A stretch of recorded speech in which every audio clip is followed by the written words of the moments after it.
Kompas Petang kembali, Saudara. Kapolri Jenderal Listio Sigit Prabowo menilai kasus pembunuhan Vina dan Eki di Cirebon tidak mengedepankan scientific crime investigation, sehingga menimbulkan persepsi negatif di masyarakat.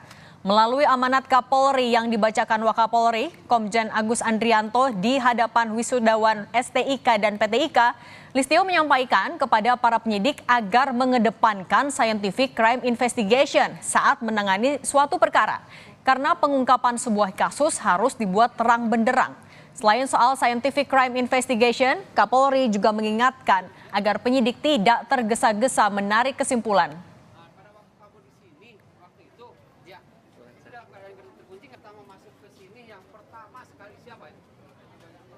Mengedepankan scientific crime investigation dalam pengungkapan perkara. Dalam perkara pidana, bukti harus terang dari cahaya, lebih terang dari cahaya. Saya mencontohkan pada pengungkapan kasus pembunuhan Dr.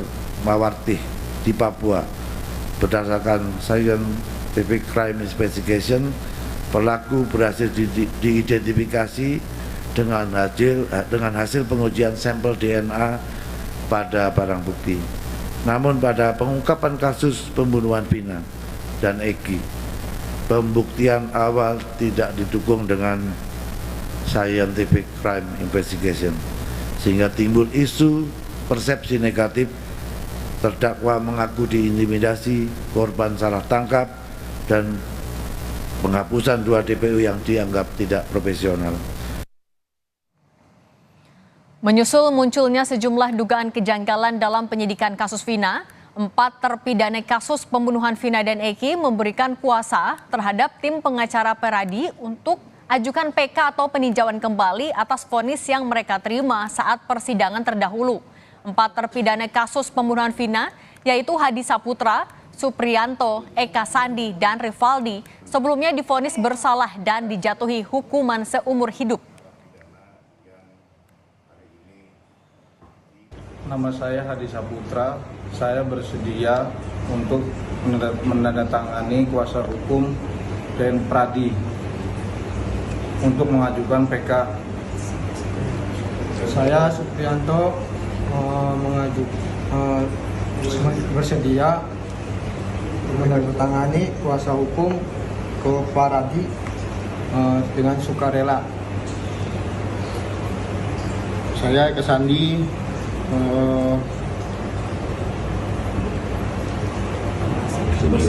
bersedia memberikan kuasa kepada Pradi dengan sukarela dan ikhlas untuk mengajukan PK. Saya Rivaldi, saya dengan sukarela memberikan kuasa saya kepada PN Pradi untuk mengajukan PK. Menko Polhukam Hadi Cahyanto memastikan Kompolnas sudah mendengar dan mendapat hasil gelar perkara dari penyidik di Treskrimum Polda Jabar terkait kasus Vina.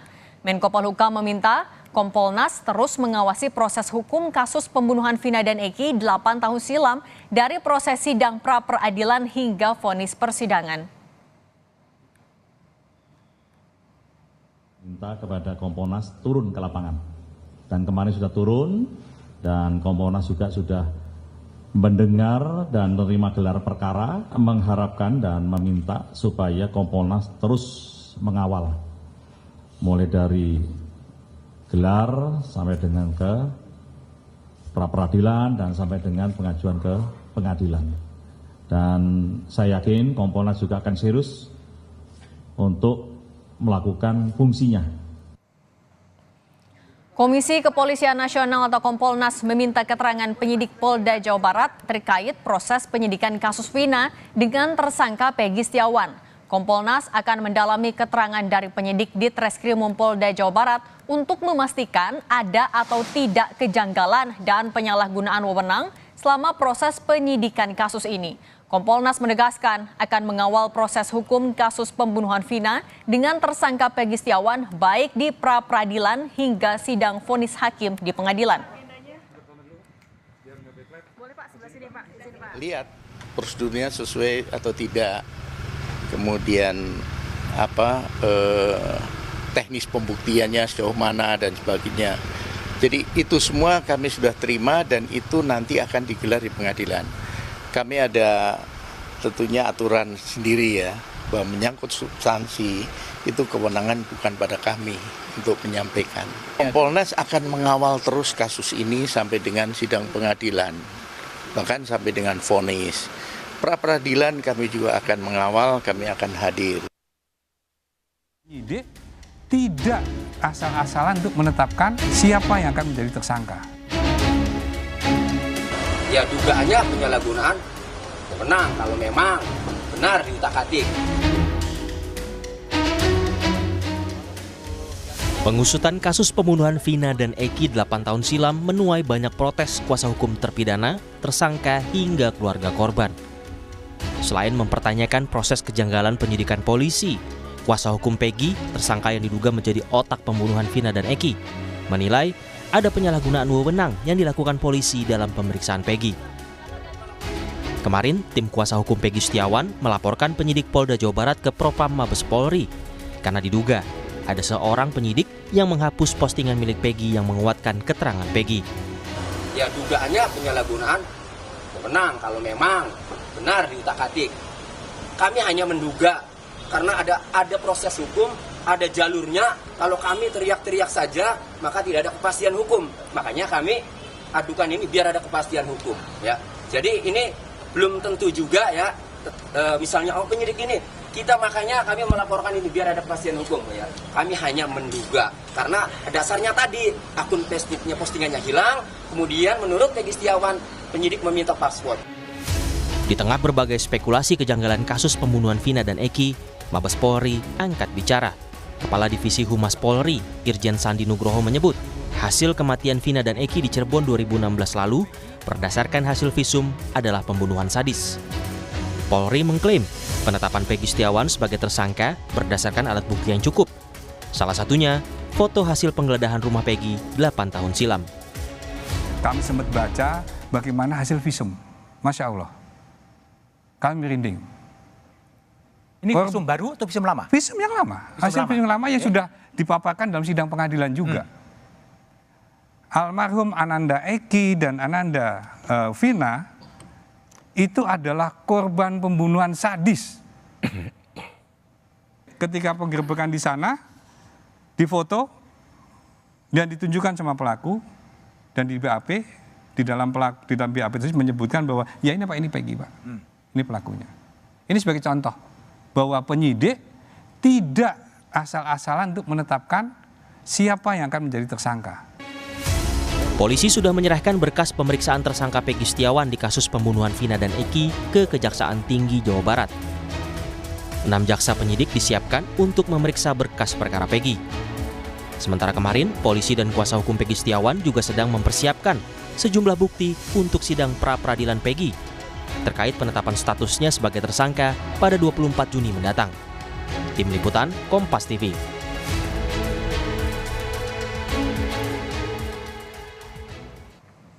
Tudingan kejanggalan dalam pengusutan kasus pembunuhan Vina dan Eki 8 tahun silam muncul lewat protes kuasa hukum terpidana, tersangka hingga keluarga korban.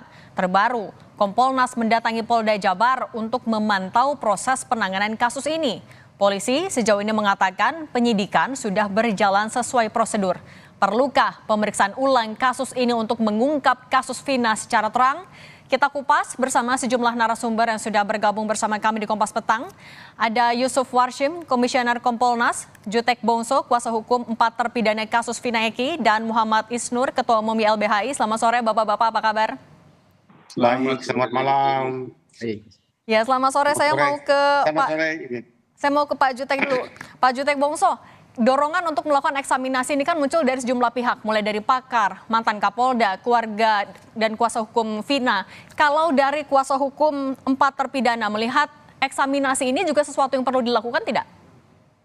Oke Mbak Vina, jadi kami luruskan bukan 4 ya, yang kami sudah dapat kuasa 6. Oke. Ya, ada 6 terpidana dari 7 ya terpidana seumur hidup yang sedang menjalani.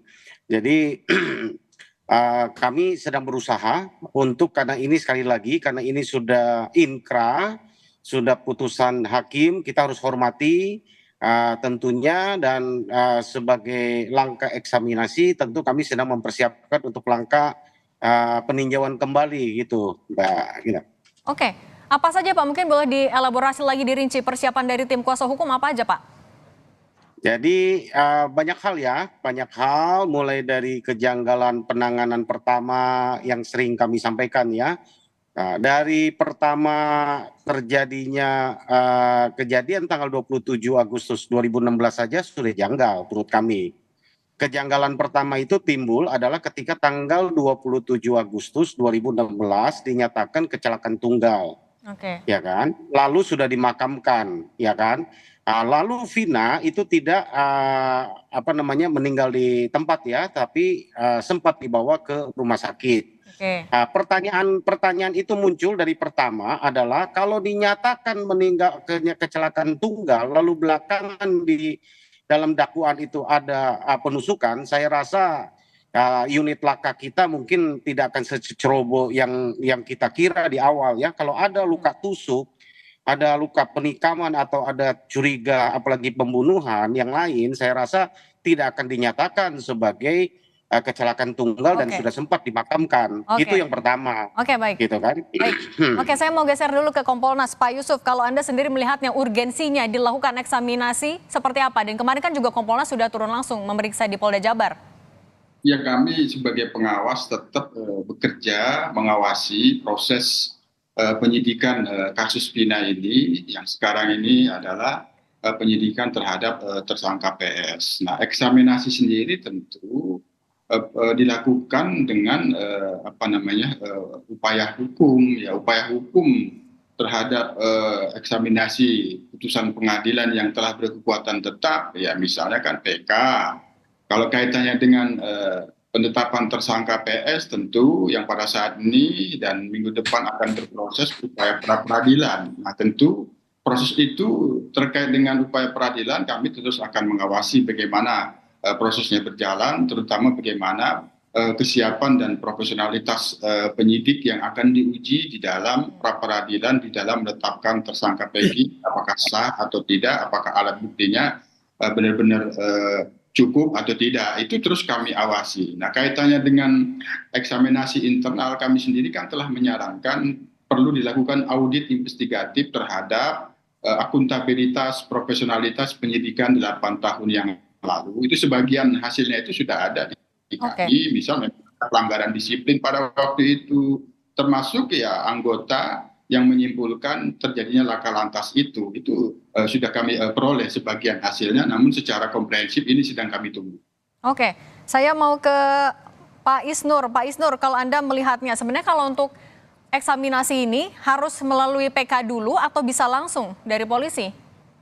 Di eksaminasi itu ada banyak pilihan, Mbak. Ada eksaminasi yang berdasarkan aturan internal kelembagaan. Itu di Kejaksaan Agung ada peraturan Jaksa Agungnya. Di Mahkamah Agung ada peraturan Mahkamah Agungnya. Biasanya mereka akan menguji perkara-perkara yang sudah dituntut atau diputuskan oleh internal mereka. Jadi itu bagian dari mengevaluasi kerja-kerja internal kelembagaan. Tapi juga ada eksaminasi yang dilakukan oleh masyarakat sipil, oleh akademisi, oleh kampus ya, untuk menguji dan memberikan second opinion. Karena kenapa penting? Karena ada 3 hal, Mbak. Yang pertama adalah situasinya tadi korban, para tersangka, masyarakat luas tidak memiliki kepercayaan penuh, Mbak. Tidak percaya, ada distrust yang luar biasa gitu. Karena kenapa? Yang kedua, karena ada banyak kejanggalan. Yang ketiga, berdasar pengalaman dari kasus yang lain. Bagaimana kasus Sambo, banyak pihak menyatakan waktu itu sudah tidak ada masalah gitu ya. Termasuk Kompolnas di awal-awal bilang juga begitu. Tapi ketika Pak Kapolri bentuk tim baru, membuka, melakukan audit, baru kebongkar semua. Jadi masyarakat belajar dari banyak kasus lain, terjadi banyak hal di dalam penyidikan. Dan di LBH sendiri sangat banyak kasus di mana kami melihat ada dugaan-dugaan rekayasa. Dan terbukti di ujung banyak kasus yang salah tangkap ya. Bagaimana dulu pengamen Cipulir, anak-anak, dia menolong orang yang mau meninggal, malah ditangkap, disiksa, dan kemudian dijadikan tersangka. Terbukti di ujung kemudian mereka tidak terbukti bersalah gitu. Jadi ada banyak kasus salah tangkap yang membuat masyarakat tidak percaya dan curiga. Jadi eksaminasi adalah bagian dari pendapat lain, second opinion, untuk memberikan dan membuat terangnya perkara. Dan di sini melibatkan independen, jangan lagi penyidik yang sama gitu. Jadi saya mendorong ada upaya melibatkan misalnya akademisi, ahli pidana, para ahli kriminolog, dan bahkan ahli teknik yang lainnya untuk memberikan pendapat yang mungkin bisa sama bisa berbeda gitu. Oke. Tadi Anda juga menyebutkan bahwa ada persepsi yang tidak percaya dari masyarakat. Artinya semua mata tertuju ke kasus ini. Apakah ini jadi pertaruhan? Apalagi Kapolri bilang kasus ini tidak dilakukan dengan adanya CSI, crime investigation, crime scientific investigation. Apa yang harus dilakukan oleh polisi selanjutnya? Tapi jangan dijawab dulu, Pak Isnur. Kita akan bahas lagi usai jeda.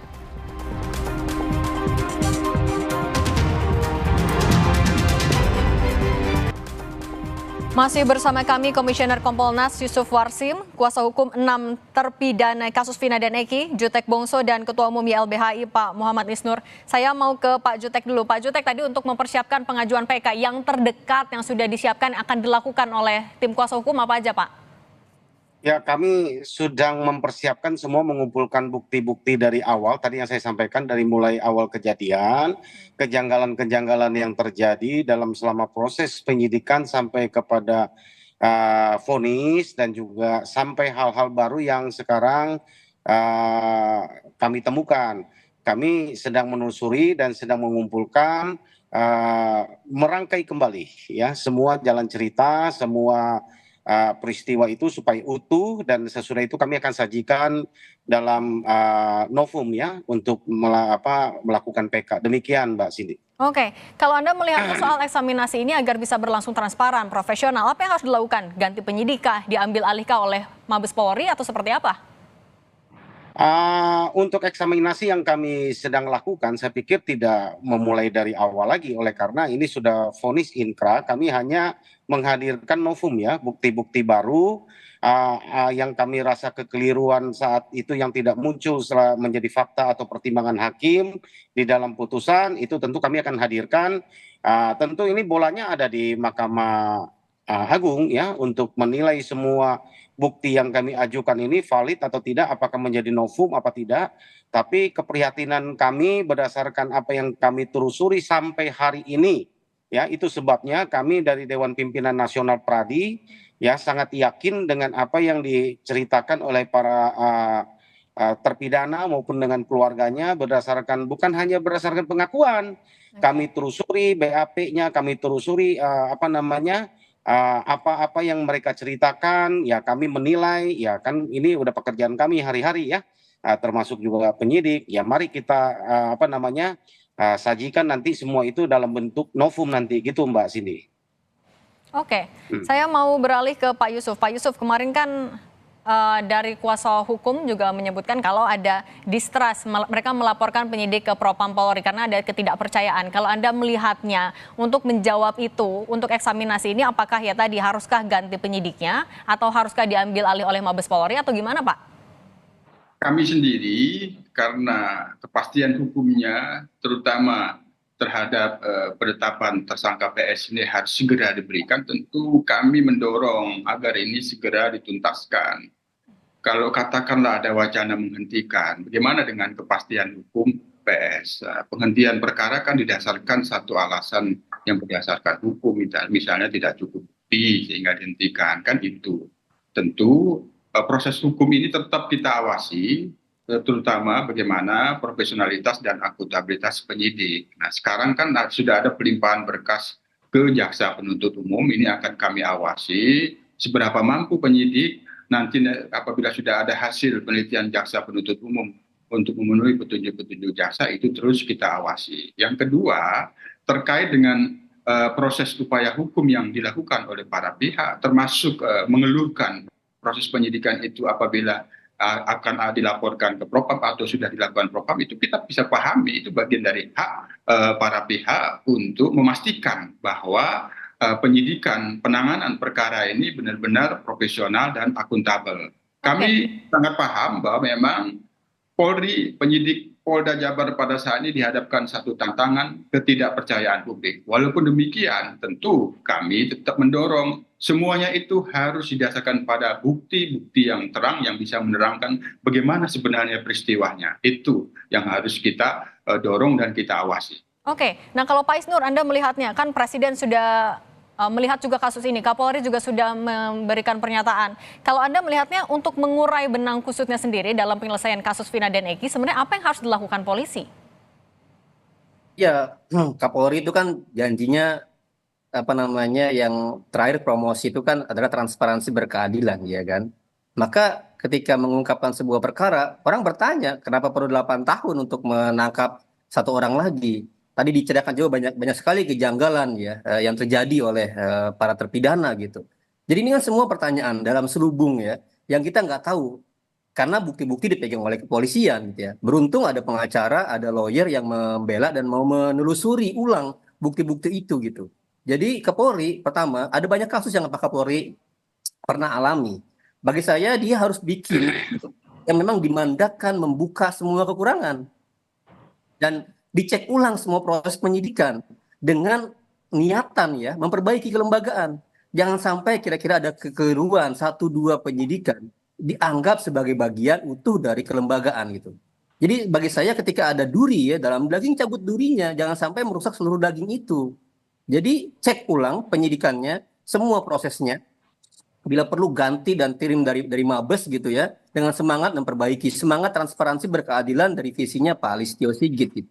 Dan kan itu kita butuh pemulihan, kita butuh trust kembali kepada kepolisian dalam hal ini. Seperti itu ketika Sambo, Pak Listio bikin tim baru, orang memahami bahwa ini adalah upaya pemulihan kelembagaan yang baik dan ketahuan apa yang terjadi sebenarnya gitu. Oke. Saya mau ke Pak Yusuf lagi. Pak Yusuf, kemarin kan Kompolnas juga sudah turun langsung memeriksa penyidik, kemudian juga melakukan pengawasan dan lain-lain.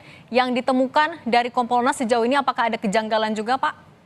Ya, saya ingin menjawab dan menjelaskan apakah pada saat ini sudah dilakukan pengecekan kembali proses penanganan. Sedang berjalan pengecekan, itulah melalui dibentuknya tim asistensi gabungan Propam, Bareskrim, dan Inspektorat Pengawasan. Kalau itu terkait dengan pelanggaran kode etiknya ada di Propam, kalau itu terkait dengan manajemen penyidikannya itu ada di Inspektorat Pengawasan, kalau itu terkait dengan penyidikannya ada di Bareskrim. Ini bekerja mereka mengecek bagaimana penanganan 8 tahun yang lalu. Hasilnya apa, Pak?